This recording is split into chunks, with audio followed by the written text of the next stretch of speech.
Kryetari i Partisë Demokratike të Shqipërisë Sali Berisha mori pjesë në ceremoninë për nderimin e 4 martirëve të vrarë me 2 prill të vitit 1991 në qytetin e Shkodrës. Berisha tha se martirët që kanë humbur jetën në këtë masakër janë frymëzim për qytetarët shqiptar. Kreu i PD i bëri thirrje të gjithë shqiptarëve që më 11 maj të kthejnë votën e lirisë. Martirët e votës lirë u ndanë atë ditë nga jeta, por mbetën të pavdekshëm në shpirtin e lirisë, në votën e lirë. Ndaj dhe ata janë sot burim drite, burim frymëzimi për çdo qytetar që i beson lirisë dhe votës saj.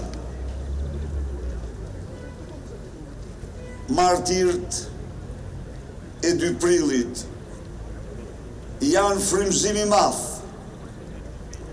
për çdo qytetar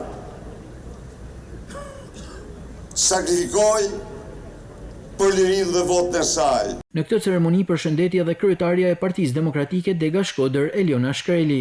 Kujtojmë një ngjarje shprese të atyre kohëve të zymta për Shqipërinë, ndërsa po çlirohej nga zinxhirët e regjimit gjakatar diktatorial. 34 vite më parë, 4 të rinj shkodran Arben Broci, Bujar Bishanaku, Nazmi Kryziu dhe Besnik Ceka ranë dëshmor në masakrën e 2 prillit, teksa luftuan për liri dhe demokraci.